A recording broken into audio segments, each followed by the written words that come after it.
We are now in day 3 of the Democrat-led government shutdown. The Democrats continue to recklessly hold the American people hostage over their demands to give illegal aliens free health care. Republicans are fully unified behind passing nonpartisan clean funding bill, the exact same bill that Democrats approved back in March to reopen the federal government.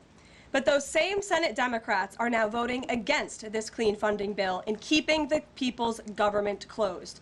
I understand Democrats will have an opportunity very shortly here to change course, and we hope that they will. There are significant personal impacts on millions of Americans as a result of this current government shutdown. The 1.3 million men and women of America's Army, Navy, Air Force, Marine Corps, Coast Guard, and Space Force who serve honorably and put their lives on the line to defend us all are not being paid. Military families are already seeking out food assistance because of financial anxiety caused by this Democrat shutdown. According to new reporting from the Military Times, staff members at the Armed Services YMCA food pantry distribution location near Fort Hood in Texas found a line of military families stretched around the side of the building yesterday at 5 in the morning. According to the staff who work there, that is, quote, not happened ever. They've already had a 34% increase this week over past weeks. President Trump and Republicans fundamentally believe we have a sacred responsibility to protect and provide for our military families with the resources they need to thrive. If Democrats believe in this very simple premise too, they should end this shutdown immediately. Unfortunately, the severe impacts of the Democrat shutdown extend beyond our troops. Nearly 7 million mothers, infants, and low-income families who rely on government-run food assistance will be in jeopardy if the WIC program runs out of money in the weeks ahead. The more than 13,000 air traffic controllers who ensure that Americans fly safely in airports across the country are currently working without pay. The National Flood Insurance Program is in danger of lapsing, which could leave families without necessary help if a disaster strikes, and we are in the middle of hurricane season. Critical services offered at Social Security field offices are reduced for senior citizens and disabled Americans. Helpful transition assistance programs are not being provided for veterans who fought to defend our country and are now trying to re-enter civilian life.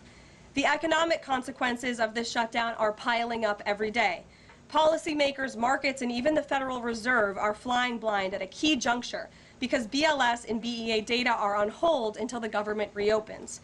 Democrats shutting down the federal government to give health care to illegal aliens could lead to lower growth and higher unemployment rates for Americans. According to a new memo from the Council of Economic Advisors, the U.S. economy could lose $15 billion of growth domestic product each week. Every single week, the Democrat shutdown extends, with a month-long shutdown leading to an additional 43,000 unemployed people. Small businesses are likely to encounter delays in receiving federal loans. Mortgage applications will likely shrink.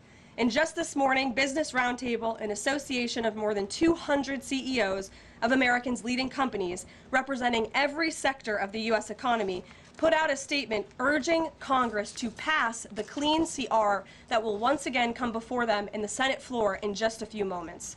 Quote, a fully functioning government is essential for American businesses, workers, and consumers, while policymakers continue working on a full-year funding package and other pressing issues. Again, that is a quote from the Business Roundtable.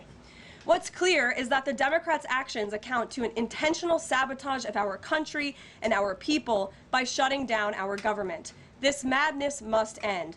President Trump and Republicans are calling on Democrats to reopen the government immediately on behalf of the American public. All we need are 5 Democrat senators to do the right thing and to stop this shutdown. Call your Democrat senator and tell them to vote yes to reopen the government.